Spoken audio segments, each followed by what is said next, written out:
Hello friends, welcome back to my YouTube channel MT with Ali Raza. Friends, हमने last episode में hydraulic जो मैं direction control valve की अपर diagram के हवाले से बात की थी। और इस वीडियो में मैं जो है आपको हाइड्रोलिक के रिलीफ वाल्व के ऊपर दो पार्ट में आपको मैं समझाऊंगा। एक मैं आपको सॉफ्टवेयर के थ्रू समझाऊंगा, उसमें सिंपल एक ड्राइंग बना के मैं आपको ऑपरेट करके दिखाऊंगा कि रिलीफ वाल्व वर्क कैसे करता है। देन सेकेंडली मैं आपको वीडियो एनिमेशन के थ्रू भी समझाऊंगा कि प्रॉपर वो एनिमेटेड वीडियो में आप देखेंगे तो आपको सही समझ में आ जाएगा। ठीक है, तो अगर आपको मेरी वीडियो सही अच्छी लग रही है और कुछ सीखने कुछ मिल रहा है तो काइंडली चैनल को सब्सक्राइब भी करें और वीडियो को लाइक ज़रूर कीजिएगा। तो चलिए बिना देर किए वीडियो को शुरू करते हैं।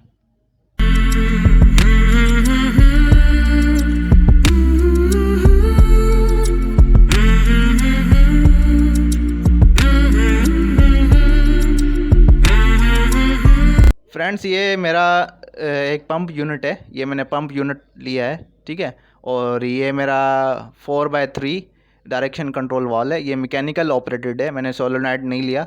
और ये मेरा डबल एक्टिंग सिलेंडर है, ठीक है। डबल एक्टिंग सिलेंडर है ये मेरा। और ये मेरा डायरेक्शन कंट्रोल वॉल है। ये मेरा पूरा पंप यूनिट है जिसमें ये मोटर है। ये मेरा पंप है, फिक्स डिस्प्लेसमेंट पंप। ये मेरा रिलीफ वॉल है। ये प्रेशर गेज है, ठीक है।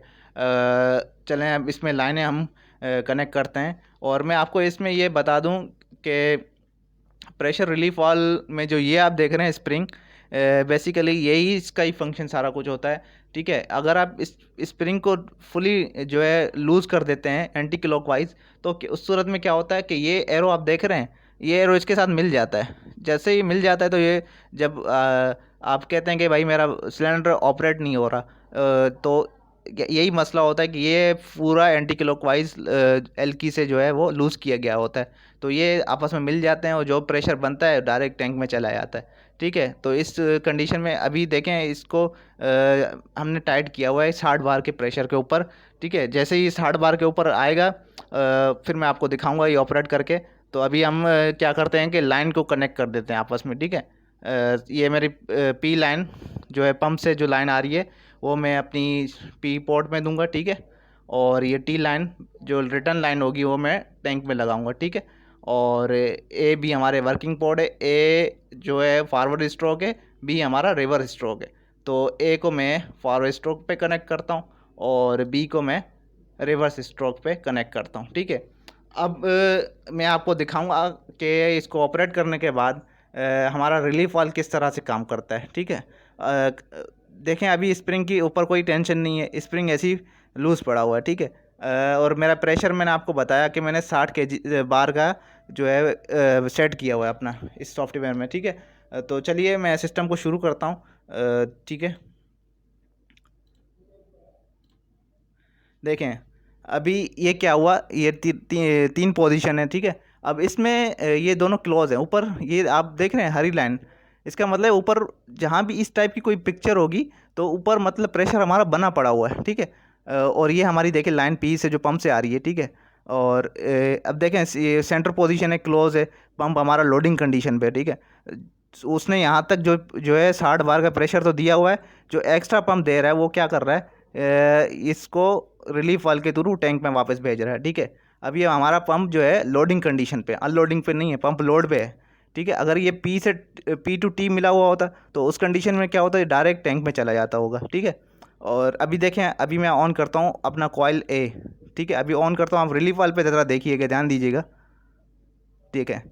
देखें ये मेरा सिलेंडर फॉरवर्ड हुआ और ये प्रेशर मेरा इसमें यहाँ भर गया, ठीक है। ऑयल यहाँ भर गया, जो बी पोर्ट में ऑयल था रिवर्स वाले में वो क्या हुआ, टैंक में जा रहा है, ठीक है। और मेरा प्रेशर मैंने 60 बार का दिया हुआ था, वो अचीव हो गया मुझे। अब जाहिर सी बात है, एक पंप कंटिन्यूसली प्रेशर आपको फ्लो देता रहेगा तो क्या होगा कि लाइन डैमेज हो सकती है, ठीक है। लाइन डैमेज भी हो सकती है और हमारा सिलेंडर डैमेज हो सकता है, पाइप हमारे हॉस पाइप जो है डैमेज हो सकते हैं। उस कंडीशन में रिलीफ वाल्व क्या करता है, सिस्टम को रिलीफ देता है, ठीक है। सिस्टम को रिलीफ देने के बाद ही जो है वो वर्क करता है। और अब देखिए मैं इसको रिवर्स कर रहा हूँ ज़रा, ये देखिए सेंटर पोजीशन, अब ये देखिए ये मेरी रिवर्स पोजीशन आ गई। इस कंडीशन में क्या हो गया, पी जो है बी से मिल गया और ए हमारा टी से मिल गया, तो ये बैक टू द टैंक चला गया, ठीक है। लोडिंग का ज़रा इस पे ध्यान दे, स्प्रिंग पे वो किस तरह काम कर रहा है, ठीक है। देखें, तो ये देखें जब इसका प्रेशर अचीव हो गया तो एक्स्ट्रा प्रेशर जो है वो टैंक पे चला जाता है। तो ये बेसिकली इसकी वर्किंग होती है रिलीफ वाल्व की, ठीक है। तो अभी अब मैं आपको वीडियो एनिमेशन के थ्रू समझाता हूँ कि कितने टाइप के होते हैं और रिलीफ वाल्व के विदाउट अगर हम काम करते हैं तो सिस्टम में क्या फ़र्क पड़ता है। तो चलिए वीडियो एनिमेशन की तरफ चलते हैं। प्रेशर रिलीफ वाल्व एक किस्म का सेफ्टी वाल्व भी कहलाता है, ठीक है। ये आपका पंप है, ये टैंक है और ये हमारा हाइड्रोलिक मोटर लगी हुई है, ठीक है। नॉर्मल ऑपरेशन में क्या होता है, ये रिलीफ वाल्व क्लोज रहता है, ठीक है, कोई प्रेशर नहीं जाता इसमें जब नॉर्मल ऑपरेट हो रहा है, ठीक है। जैसे ही लेकिन प्रेशर लाइन में बढ़ेगा तो ये क्या करेगा, ये खुल जाएगा और प्रेशर को रिलीफ देगा और टैंक में फेंक जाएगा एक्स्ट्रा प्रेशर, ठीक है। अगर हम बात करें ये डायरेक्ट टाइप की है, ठीक है। तो अगर बगैर हम रिलीफ वाल्व के सिस्टम को चलाते हैं तो सिस्टम पे क्या इफेक्ट पड़ता है, ये अब बगैर सिस्टम के उसमें क्या होगा, राइज होगा प्रेशर। एक वक्त आएगा कि हमारी पाइपलाइन या मोटर कुछ भी सिलेंडर डैमेज हो जाएंगे, जिसकी वजह से रिलीफ वाल्व का होना बहुत ज़रूरी है। आप देख रहे हैं रिलीफ वाल्व का होना बहुत ज़रूरी है। देन रिलीफ वाली दो टाइप के होते हैं। ये जो रिलीफ वाल है ये डायरेक्ट एक्टिंग रिलीफ वाल है। इसमें क्या होता है कि एक मेन स्प्रिंग होता है जो और नीचे एक पपेट होती है, ठीक है। स्प्रिंग की फोर्स से वो पपेट बॉल जो है वो सीट से बैठी रहती है। जब सिस्टम का हाइड्रोलिक प्रेशर उसके ऊपर पड़ता है तो उसको इफ़ेक्ट नहीं करता वो मैकेनिकल फोर्स को, ठीक है। वो जो हमने सेट किया हुआ होता है इस एडजस्टिंग स्क्रू से, ठीक है। इस पर कोई इफ़ेक्ट नहीं पड़ता। जैसे ही अनटिल अनलेस प्रेशर बढ़ता है, हल्का सा भी मामूली सा भी प्रेशर बढ़ता है तो क्या होता है कि ये पपेट को ऊपर बॉल को ऊपर ढकेलता है, ठीक है। बॉल को ऊपर ढकेलने के बाद हल्का सा यहाँ से बॉल ऊपर उड़ जाती है, ठीक है, और ये प्रेशर रिलीज़ होना शुरू हो जाता है। जैसे लाइन में अगर मज़ीद अगर ज़्यादा प्रेशर हाई हो जाता है तो क्या करता है, ये पूरे बॉल को फुल रिलीव कर देता है, ठीक है। पूरा ये वॉल खुल जाता है और सारा pressure back to the tank चला जाता है, ठीक है। इसकी वर्किंग ये है basically direct acting relief valve की। इसके अलावा एक और आता है पायलट ऑपरेटेड रिलीफ वाल्व। ये दो टाइप हैं बेसिकली इसकी, एक डायरेक्ट एक्टिंग है और पायलट ऑपरेटेड। इसमें क्या होता है, पायलट ऑपरेटेड में एक तो इसमें मेन स्प्रिंग रहता है और दो स्प्रिंग होते हैं एक तो इसमें, ठीक है। एक मेन स्प्रिंग, मेन पपेट होता है, मेन स्प्रिंग होती है, और एक होता है पायलट पपेट और पायलट स्प्रिंग जो ऊपर देख रहे हैं आपके, ठीक है, पायलट स्प्रिंग।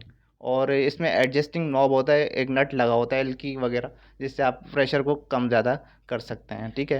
अब इसमें पायलट ऑपरेटेड में एक तो प्रेशर सेंस छोड़ने के बाद जो है वो प्रेशर जो अपना रास्ता बनाता है, ठीक है। पायलट की मैं बात कर रहा हूँ। जैसे ही अब लाइन का प्रेशर आप समझ लें, यहाँ से आप देख रहे हैं प्रेशर जब जैसे हाई होता है तो ये क्या करता है, उस सूरत में हल्का सा पॉपेट को ऊपर जो आप मेन बॉल देख रहे हैं ये थोड़ा सा इसको पुश करेगा, ठीक है, और इससे थोड़ा सा हल्का सा प्रेशर निकलना शुरू हो जाएगा वहाँ से, ठीक है। ये बॉल से हल्का सा इसको ढकेलेगा और प्रेशर लाइन से निकल के सीधा टैंक में चला जाएगा, ठीक है। अब ये अगर प्रेशर मामूली सा भी बढ़ा तो ये हल्का सा पपेट को ढकेलेगा और नीचे से प्रेशर जो है टैंक की तरफ रिटर्न हो जाएगा, ठीक है।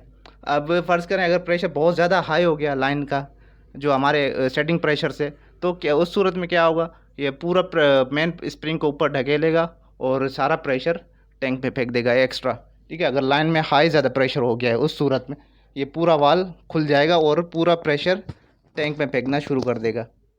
तो ये उसकी कुछ वर्किंग है और ये दो टाइप के हैं, एक डायरेक्ट एक्टिंग है और एक पायलट ऑपरेटेड, ठीक है। ये दो टाइप के हैं बेसिकली। इन दोनों के एडवांटेजेस क्या हैं ज़रा वो देख लेते हैं। एक तो ये लो कॉस्ट का होता है डायरेक्ट एक्टिंग, और fast response time to pressure spikes, ठीक है, फास्ट रिस्पांस करता है ये। और जो है ये पायलट ऑपरेटेड जो है स्मॉलर साइज़ होता है देन डायरेक्ट एक्टिंग के, और ये हाई प्रेशर के लिए होता है जो है पायलट ऑपरेटेड, ठीक है। डायरेक्ट एक्टिंग और एक pilot operated, direct acting low pressure के लिए और पायलट ऑपरेटेड हाई प्रेशर के लिए, हायर फ्लो रेट के लिए रिक्वायर्ड होता है। तो ये कुछ वीडियो थी रिलीफ वाल्व के ऊपर फुल, मैं उम्मीद करता हूँ आपको ये वीडियो अच्छी लगी होगी और समझ में भी आई होगी। अगर कोई सवाल है इसके हवाले से तो मेरे को कमेंट करके बताइएगा, मैं जो है आपको जवाब दूंगा। और आपकी अगर रिक्वेस्ट है किसी के बारे में, कोई किसी चीज़ के ऊपर जो है मैं आपको समझाऊं, तो मुझे कमेंट करके ज़रूर बताइएगा और चैनल को ज़रूर सब्सक्राइब कीजिएगा। मिलते हैं फिर नेक्स्ट वीडियो में। ओके, अल्लाह हाफिज़।